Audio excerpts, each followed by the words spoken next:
Good afternoon. उड़ान IAS academy के online platform पर आप सभी का बहुत बहुत स्वागत है। आज हम बात करेंगे भारत के प्रसिद्ध स्वतंत्रता सेनानी और प्रसिद्ध वकील मोतीलाल नेहरू के बारे में, क्योंकि आज उनकी जयंती है। इससे पहले मैं बताना चाहूँगा, मेरा नाम पूजा अग्रवाल है और आप बने रहिए हमारे साथ। हम चर्चा करते हैं इनके बारे में, देखते हैं इनकी प्रमुख बातें क्या हैं। मोतीलाल नेहरू भारत के प्रसिद्ध स्वतंत्रता सेनानी थे और वकील थे, ये हम सभी जानते हैं। ये पंडित जवाहरलाल नेहरू, जो हमारे देश के प्रथम प्रधानमंत्री थे, उनके पिताजी भी थे। साथ ही साथ इनकी दो पुत्रियां थी, एक विजयलक्ष्मी पंडित और दूसरी कृष्णा नेहरू। दरअसल इनकी शादी काफ़ी कम उम्र में कर दी गई थी। हम सभी जानते हैं उस समय काफ़ी कम उम्र में विवाह होते थे और इनकी पहली पत्नी और पुत्र का देहांत हो चुका था, तो ये जो भी संतानें थी इनकी दूसरी पत्नी से थी। ये जो पंडित मोतीलाल नेहरू थे, ये इन्होंने 1909 में ग्रेट ब्रिटेन के प्रीवी काउंसिल, काफ़ी महत्वपूर्ण होता था, में वकील बनने का अनुमोदन प्राप्त किया था और अपने कानूनी पेशे में ये काफ़ी शिखर तक पहुँचे। ये काफ़ी बड़े वकील थे। नेहरू परिवार में सारे लोग काफ़ी बड़े बड़े वकील रहे हैं, हम सभी जानते हैं उनके बारे में। और एक बहुत ही इम्पॉर्टेंट फैक्ट है, लोग कहते हैं कि ये लोग बहुत आराम से रहा करते थे, बहुत बड़े घर में रहते थे, आनंद भवन में रहते थे। इन्हें यह भवन विरासत में नहीं मिला था, इसे उन्होंने 1900 में खरीदा था, क्योंकि इनके जो भाई थे उनकी 25 वर्ष की आयु में मृत्यु हो गई थी और उनके 7 बच्चे और उनकी वाइफ थी। इधर इनके 3 बच्चे थे, तो सभी की परवरिश भी इन्होंने ही की थी। तो आनंद भवन जो था बाद में केंद्र बना स्वतंत्रता संग्राम आंदोलन में, बहुत सारे वहाँ बैठकें हुई इम्पॉर्टेंट। 1919 में जालियांवाला बाग नरसंहार होता है, लेकिन ये जो जालियांवाला बाग नरसंहार होता है 1919 में, उसका ब्रिटिश सरकार के प्रति उनके विश्वास को तोड़ देता है। इसके पहले आप सभी जानते हैं कि जो पंडित मोतीलाल नेहरू थे, वे भारतीय राष्ट्रीय कांग्रेस के एक सक्रिय सदस्य थे और उदारवादी विचारधाराओं को मानते थे। लेकिन जब 1909 में मिंटो मॉर्ले रिफॉर्म्स आता है, तो ये इससे असंतुष्ट होते हैं। बावजूद इसके ये कांग्रेस से जुड़े रहते हैं और उदारवादी विचारधाराओं के साथ ही रहते हैं। लेकिन जब यह जालियांवाला बाग नरसंहार होता है, तब उनका मन काफ़ी व्यथित हो जाता है और जो इसके द्वारा एक कमेटी बनाई जाती है। जालियांवाला बाग जब नरसंहार होता है तो 2 कमेटी बनती है। एक कमेटी अंग्रेजों के द्वारा बनाई जाती है, जो भारतीयों के लिए रिपोर्ट तैयार करना था इसमें कि जालियांवाला बाग नरसंहार जो हुआ था, जो सही था या गलत था। और दूसरी कमेटी कांग्रेस के द्वारा बनाई जाती है, जिसे तहकीकात कमेटी के नाम से जाना जाता है। इस तहकीकात कमेटी के भी ये सदस्य थे। कांग्रेस के द्वारा यह जो कमेटी बनाई गई थी, इसका नाम था तहकीकात कमेटी। ये आप लोगों को जानना चाहिए, काफ़ी इम्पोर्टेंट है।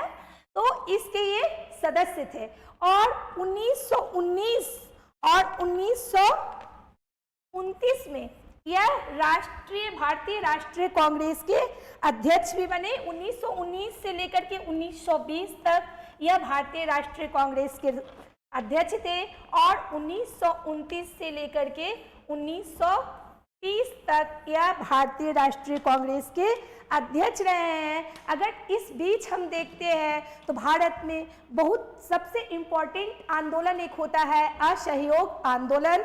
इनकी सक्रिय भूमिका इसमें रही और इनके जो बेटे थे जवाहरलाल नेहरू, वह भी राष्ट्रीय राजनीति में काफ़ी सक्रिय थे। ये लोग इतने ज़्यादा सक्रिय हो गए थे कि कहा जाता है कि पंडित मोतीलाल नेहरू और जवाहरलाल नेहरू और इनके परिवार के जो सदस्य थे वे काफ़ी राजशाही ठाट बाट के साथ रहते थे।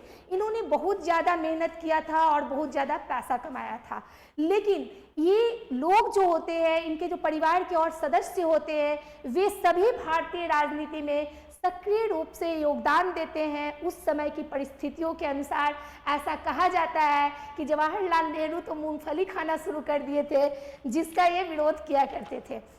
लेकिन जब हमारा यह 1920 वाला आंदोलन होता है, असहयोग आंदोलन, और चौड़ी चौड़ा कांड होता है, तो महात्मा गांधी काफ़ी व्यथित हो जाते हैं, क्योंकि वे इस आंदोलन में हिंसा के खिलाफ थे।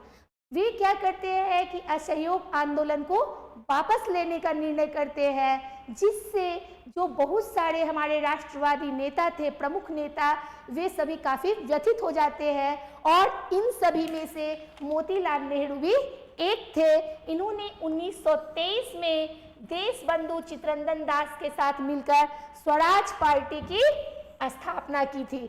आगे हम देखेंगे कि इन्होंने और क्या क्या किया है, लेकिन काफी शॉर्ट्स में इसे हम देखेंगे। ये स्वराज पार्टी के पहले सचिव बने और बाद में अध्यक्ष भी बने।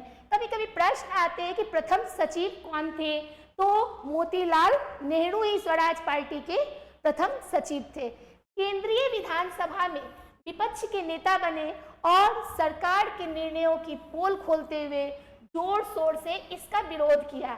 ये लोग क्या करते थे, इनका मानना था, स्वराज पार्टी का गठन भी इसी कारण हुआ था कि हम सरकार के साथ चुनाव लड़कर और उनके साथ रहेंगे और सरकारी जो भी योजनाएं होंगी या जो भी नीतियां बनाई जाएगी उनका विरोध करेंगे।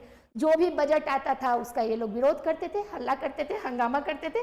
लेकिन अभी के जैसा नहीं, पॉजिटिव दृष्टिकोण था कि हमारे देश का विकास हो, हमारे देश के जो लोग हैं उन लोगों का उसमें उत्थान हो, यह निहित था।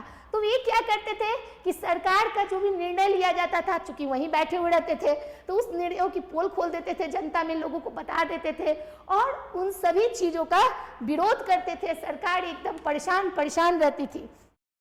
ब्रिटिश सरकार के संविधान निर्माण को इन्होंने चुनौती दी और मोतीलाल नेहरू ने भारत के संविधान का प्रारूप तैयार किया, जिसे नेहरू रिपोर्ट के नाम से जाना जाता है।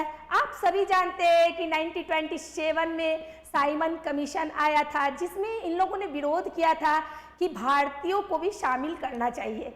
एक भी भारतीय इसमें शामिल नहीं थे। ऊपर से लाला लाजपत राय वाली जो घटना होती है वह घट जाती है, सभी भारतीय व्यथित थे। तो हम भारतीयों को चुनौती दी गई थी कि ठीक है, आप लोग बहुत बुद्धिमान हैं, तो आप लोग अपना संविधान का प्रारूप तैयार कीजिए, कैसा रहेगा, क्या रहेगा। और इन्होंने इस चुनौती को उस समय स्वीकार किया था और इसी के आधार पर नेहरू रिपोर्ट जो था हमारा, वह नेहरू रिपोर्ट तैयार किया गया था। हम लोग जान सकते हैं, देख सकते हैं कि उनका मोतीलाल नेहरू का हमारे देश की आज़ादी में कितना सक्रिय योगदान रहा है। इसके बाद उनकी मृत्यु हो जाती है 1931 में 6 फरवरी को, और उनके जो बेटे होते हैं पंडित जवाहरलाल नेहरू, उनकी भूमिका को आगे बढ़ाते हैं। हमारा देश आज़ाद होता है और आज हम इस मुकाम पर खड़े हैं। Thank you very much. इस वीडियो को देखने के लिए बहुत बहुत धन्यवाद। हम आपसे फिर मिलते हैं नेक्स्ट टॉपिक में, नेक्स्ट वीडियो के साथ। अगर अभी तक आपने हमारा चैनल सब्सक्राइब नहीं किया है तो प्लीज़ आप हमारे चैनल को सब्सक्राइब करें। इस वीडियो के डिस्क्रिप्शन बॉक्स में हमारा टेलीग्राम लिंक डाला हुआ है, उसे आप ज्वाइन कर सकते हैं। हमारे साथ फेसबुक से जुड़ सकते हैं और उड़ान झारखंड ऐप के द्वारा भी आप हमसे जुड़े रह सकते हैं। Thank you.